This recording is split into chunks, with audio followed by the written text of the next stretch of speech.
Paper 82. The Evolution of Marriage. Marriage, mating, grows out of bisexuality. Marriage is man's reactional adjustment to such bisexuality, while the family life is the sum total resulting from all such evolutionary and adaptative adjustments. Marriage is enduring. It is not inherent in biologic evolution, but it is the basis of all social evolution, and is therefore certain of continued existence in some form. Marriage has given mankind the home, and the home is the crowning glory of the whole long and arduous evolutionary struggle. While religious, social, and educational institutions are all essential to the survival of cultural civilization, the family is the master civilizer. A child learns most of the essentials of life from his family and the neighbors.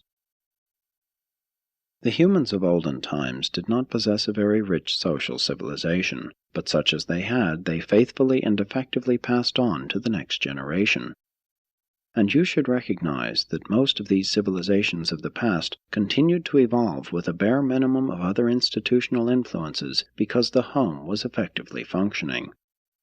Today the human races possess a rich social and cultural heritage, and it should be wisely and effectively passed on to succeeding generations.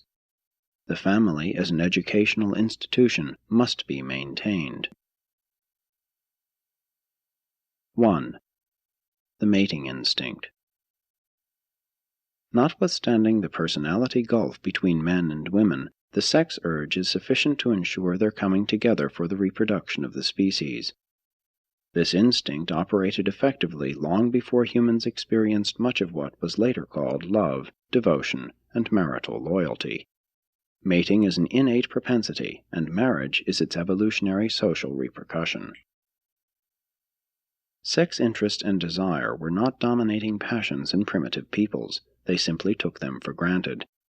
The entire reproductive experience was free from imaginative embellishment. The all-absorbing sex passion of the more highly civilized peoples is chiefly due to race mixtures, especially where the evolutionary nature has been stimulated by the associative imagination and beauty appreciation of the Nodites and Adamites.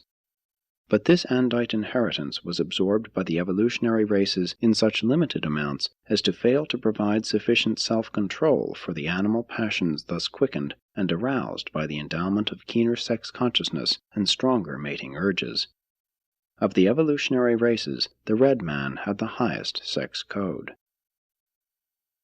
The regulation of sex in relation to marriage indicates 1. The relative progress of civilization. Civilization has increasingly demanded that sex be gratified in useful channels and in accordance with the mores. 2. The amount of Andite stock in any people. Among such groups, sex has become expressive of both the highest and the lowest in both the physical and emotional natures. The Sangic races had normal animal passion, but they displayed little imagination or appreciation of the beauty and physical attractiveness of the opposite sex. What is called sex appeal is virtually absent even in present-day primitive races. These unmixed peoples have a definite mating instinct, but insufficient sex attraction to create serious problems requiring social control. The mating instinct is one of the dominant physical driving forces of human beings. It is the one emotion which, in the guise of individual gratification, effectively tricks selfish man into putting race welfare and perpetuation high above individual ease and personal freedom from responsibility. As an institution, marriage, from its early beginnings down to modern times, pictures the social evolution of the biologic propensity for self-perpetuation. The perpetuation of the evolving human species is made certain by the presence of this racial mating impulse, an urge which is loosely called sex attraction. This great biologic urge becomes the impulse hub for all sorts of associated instincts, emotions, and usages, physical, intellectual, moral, and social.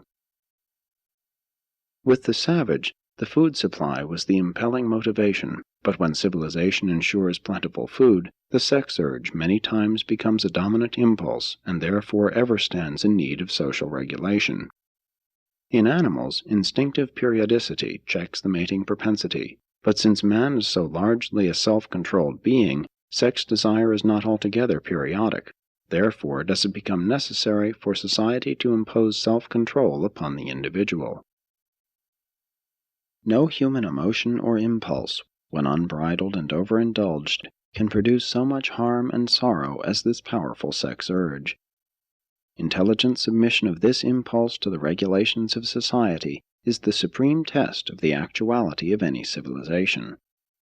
Self-control, more and more self-control, is the ever-increasing demand of advancing mankind. Secrecy, insincerity, and hypocrisy may obscure sex problems, but they do not provide solutions, nor do they advance ethics. 2. The restrictive taboos. The story of the evolution of marriage is simply the history of sex control through the pressure of social, religious, and civil restrictions. Nature hardly recognizes individuals. It takes no cognizance of so-called morals. It is only and exclusively interested in the reproduction of the species. Nature compellingly insists on reproduction, but indifferently leaves the consequential problems to be solved by society, thus creating an ever-present and major problem for evolutionary mankind. This social conflict consists in the unending war between basic instincts and evolving ethics. Among the early races, there was little or no regulation of the relations of the sexes. Because of this sex license, no prostitution existed. Today the Pygmies and other backward groups have no marriage institution. A study of these peoples reveals the simple mating customs followed by primitive races. But all ancient peoples should always be studied and judged in the light of the moral standards of the mores of their own times. Free love, however, has never been in good standing above the scale of rank savagery. The moment societal groups began to form, marriage codes and marital restrictions began to develop. Mating has thus progressed through a multitude of transitions from a state of almost complete sex license to the 20th century standards of relatively complete sex restriction. In the earliest stages of tribal development, the mores and restrictive taboos were very crude, but they did keep the sexes apart. This favored quiet, order, and industry, and the long evolution of marriage and the home had begun. The sex customs of dress, adornment, and religious practices had their origin in these early taboos which defined the range of sex liberties, and thus eventually created concepts of vice, crime, and sin. But it was long the practice to suspend all sex regulations on high festival days, especially May Day. Women have always been subject to more restrictive taboos than men. The early mores granted the same degree of sex liberty to unmarried women as to men, but it has always been required of wives that they be faithful to their husbands. Primitive marriage did not much curtail man's sex liberties, but it did render further sex license taboo to the wife. Married women have always borne some mark which set them apart as a class by themselves, such as hairdress, clothing, veil, seclusion, ornamentation, and rings. 3. Early marriage mores. Marriage is the institutional response of the social organism to the ever-present biologic tension of man's unremitting urge to reproduction, self-propagation. Mating is universally natural, and as society evolved from the simple to the complex, there was a corresponding evolution of the mating mores, the genesis of the marital institution. Wherever social evolution has progressed to the stage at which mores are generated, marriage will be found as an evolving institution. There always have been and always will be two distinct realms of marriage: the mores, the laws regulating the external aspects of mating, and the otherwise secret and personal relations of men and women. Always has the individual been rebellious against the sex regulations imposed by society, and this is the reason for this age-long sex problem. Self-maintenance is individual, but is carried on by the group. Self-perpetuation is social, but is secured by individual impulse. The mores, when respected, have ample power to restrain and control the sex urge, as has been shown among all races. Marriage standards have always been a true indicator of the current power of the mores and the functional integrity of the civil government. But the early sex and mating mores were a mass of inconsistent and crude regulations. Parents, children, relatives, and society all had conflicting interests in the marriage regulations. But in spite of all this, those races which exalted and practiced marriage naturally evolved to higher levels and survived in increased numbers. In primitive times, marriage was the price of social standing. The possession of a wife was a badge of distinction. The savage looked upon his wedding day as marking his entrance upon responsibility and manhood. In one age, marriage has been looked upon as a social duty, in another as a religious obligation, and in still another as a political requirement to provide citizens for the state. Many early tribes required feats of stealing as a qualification for marriage. Later peoples substituted for such raiding forays athletic contests and competitive games. The winners in these contests were awarded the first prize, choice of the season's brides. Among the headhunters, a youth might not marry until he possessed at least one head, although such skulls were sometimes purchasable. As the buying of wives declined, they were won by riddle contests, a practice that still survives among many groups of the black man. With advancing civilization, certain tribes put the severe marriage tests of male endurance in the hands of the women. They thus were able to favor the men of their choice. These marriage tests embraced skill in hunting, fighting, and ability to provide for a family. The groom was long required to enter the bride's family for at least 1 year, there to live and labor and prove that he was worthy of the wife he sought. The qualifications of a wife were the ability to perform hard work and to bear children. She was required to execute a certain piece of agricultural work within a given time. And if she had borne a child before marriage, she was all the more valuable. Her fertility was thus assured. The fact that ancient peoples regarded it as a disgrace or even a sin not to be married explains the origin of child marriages, since one must be married, the earlier the better. It was also a general belief that unmarried persons could not enter spirit land, and this was a further incentive to child marriages, even at birth, and sometimes before birth, contingent upon sex. The ancients believed that even the dead must be married. The original matchmakers were employed to negotiate marriages for deceased individuals. One parent would arrange for these intermediaries to effect the marriage of a dead son with a dead daughter of another family. Among later peoples, puberty was the common age of marriage, but this is advanced in direct proportion to the progress of civilization. Early in social evolution, peculiar and celibate orders of both men and women arose. They were started and maintained by individuals more or less lacking normal sex urge. Many tribes allowed members of the ruling group to have sex relations with a bride just before she was to be given to her husband. Each of these men would give the girl a present, and this was the origin of the custom of giving wedding presents. Among some groups it was expected that a young woman would earn her dowry, which consisted of the presents received in reward for her sex service in the bride's exhibition hall. Some tribes married the young men to the widows and older women, and then, when they were subsequently left widowers, would allow them to marry the young girls, thus ensuring, as they expressed it, that both parents would not be fools, as they conceived would be the case if 2 youths were allowed to mate. Other tribes limited mating to similar age groups. It was the limitation of marriage to certain age groups that first gave origin to ideas of incest.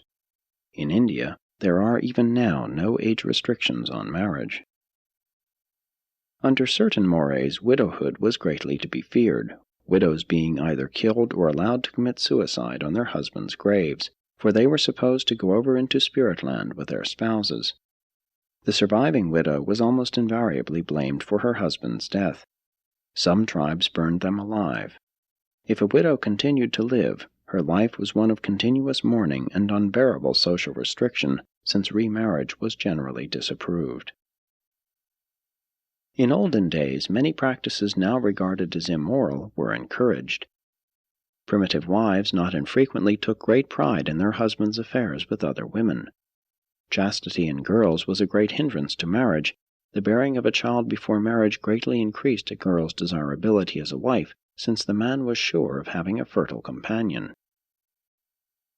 Many primitive tribes sanctioned trial marriage until the woman became pregnant, when the regular marriage ceremony would be performed. Among other groups, the wedding was not celebrated until the first child was born.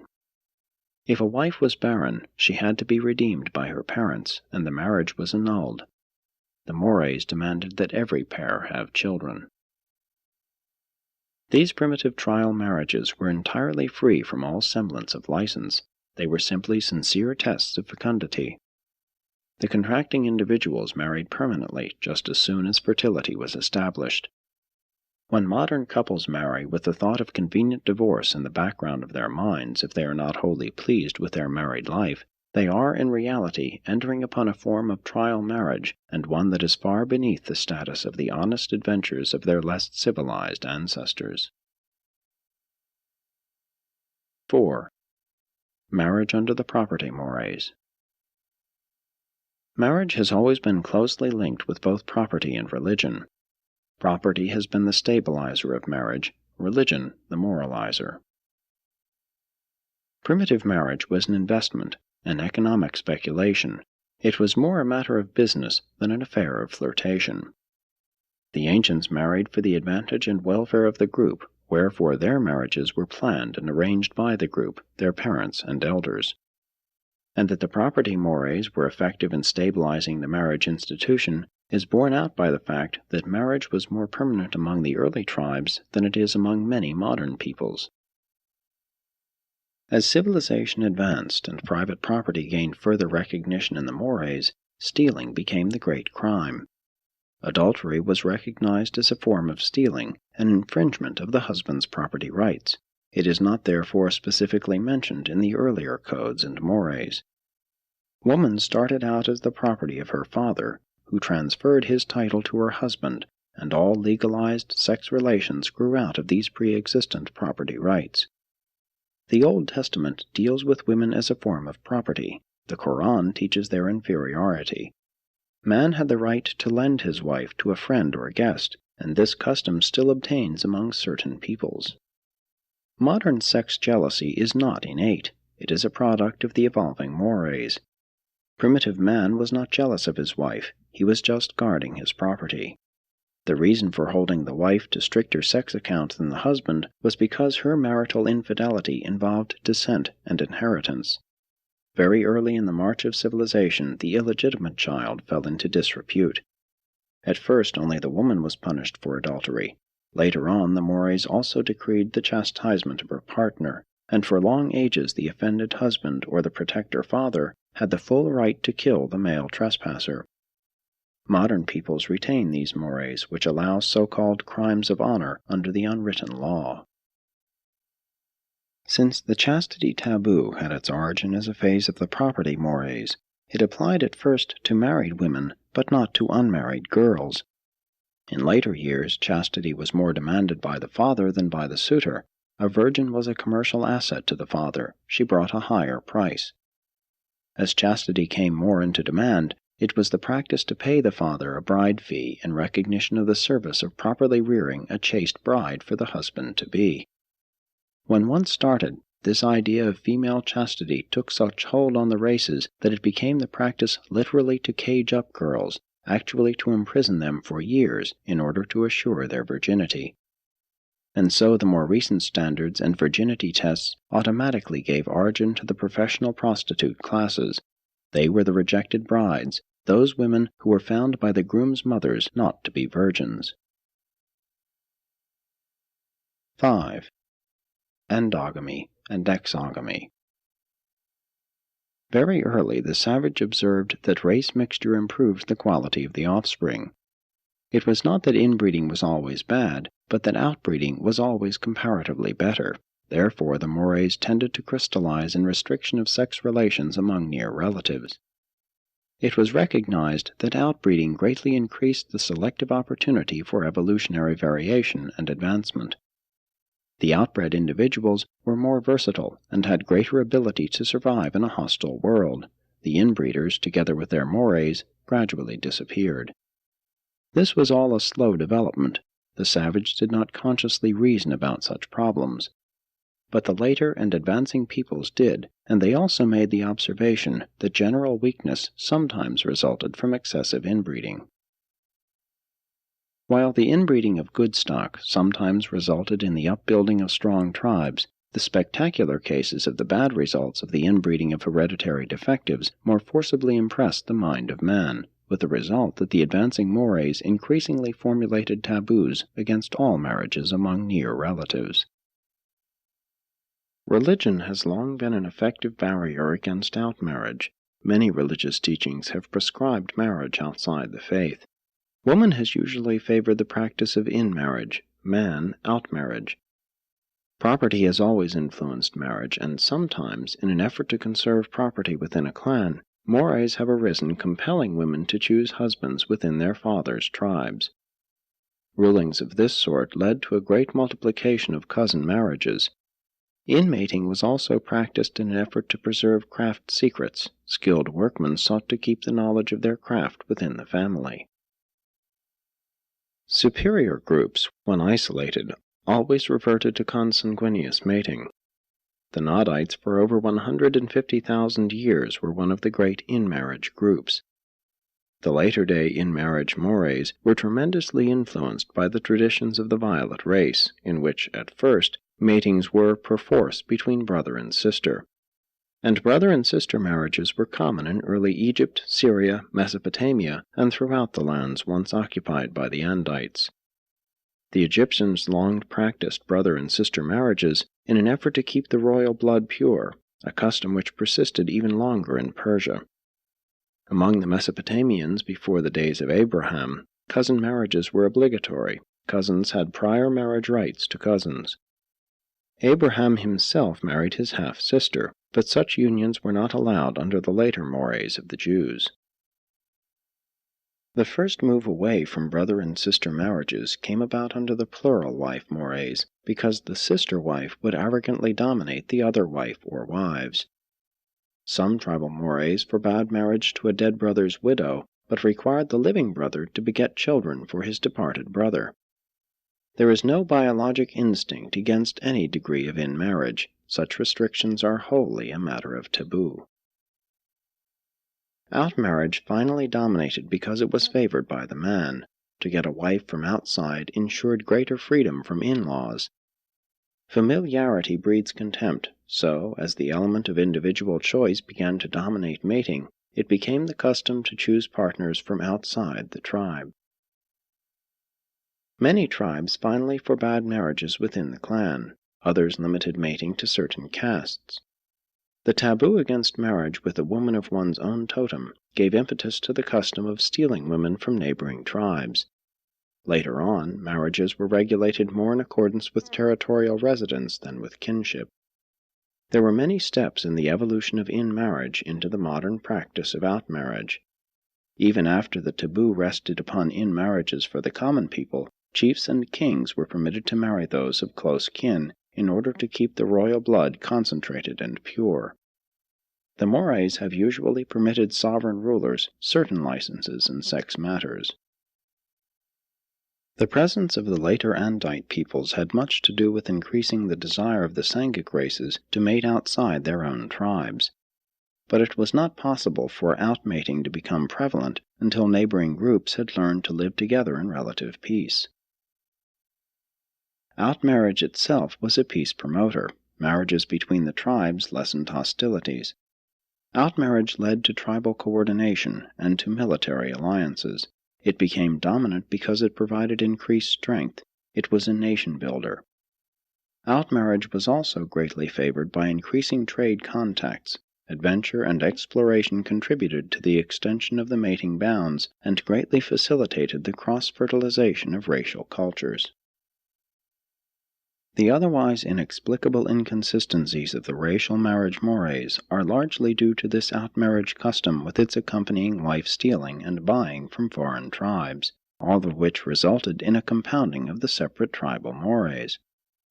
That these taboos respecting in-marriage were sociologic, not biologic, is well illustrated by the taboos on kinship marriages, which embraced many degrees of in-law relationships, cases representing no blood relation whatsoever. 6. Racial mixtures. There are no pure races in the world today. The early and original evolutionary peoples of color have only two representative races persisting in the world, the yellow man and the black man, and even these two races are much admixed with the extinct colored peoples. While the so-called white race is predominantly descended from the ancient blue man, it is admixed more or less with all other races, much as is the red man of the Americas. Of the 6 colored Sangic races, 3 were primary and 3 were secondary. Although the primary races, blue, red, and yellow, were in many respects superior to the 3 secondary peoples, it should be remembered that these secondary races had many desirable traits which would have considerably enhanced the primary peoples if their better strains could have been absorbed. Present-day prejudice against half-castes, hybrids, and mongrels arises because modern racial crossbreeding is, for the greater part, between the grossly inferior strains of the races concerned. You also get unsatisfactory offspring when the degenerate strains of the same race intermarry. If the present-day races of Urantia could be freed from the curse of their lowest strata of deteriorated, antisocial, feeble-minded, and outcast specimens, there would be little objection to a limited race amalgamation. And if such racial mixtures could take place between the highest types of the several races, still less objection could be offered. Hybridization of superior and dissimilar stocks is the secret of the creation of new and more vigorous strains, and this is true of plants, animals, and the human species. Hybridization augments vigor and increases fertility. Race mixtures of the average or superior strata of various peoples greatly increase creative potential, as is shown in the present population of the United States of North America.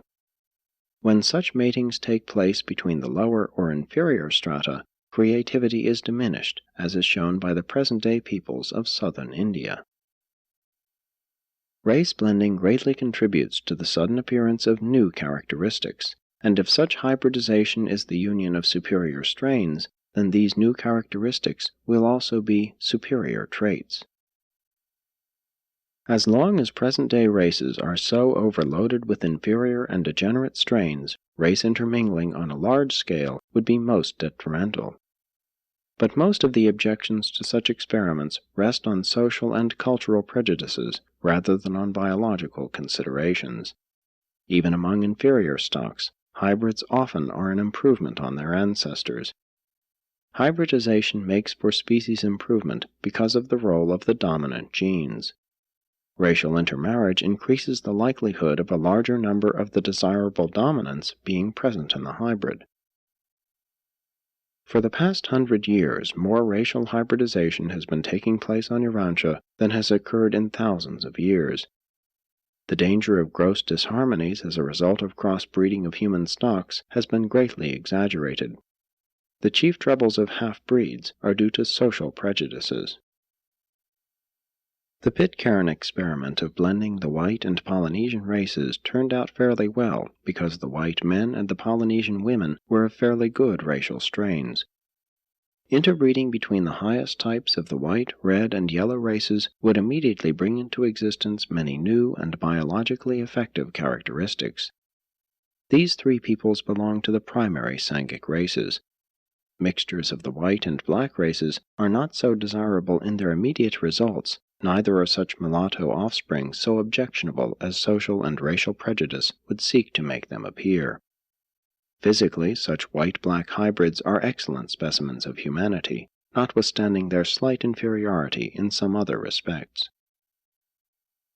When a primary Sangic race amalgamates with a secondary Sangic race, the latter is considerably improved at the expense of the former. And on a small scale, extending over long periods of time, there can be little serious objection to such a sacrificial contribution by the primary races to the betterment of the secondary groups. Biologically considered, the secondary Sangics were in some respects superior to the primary races.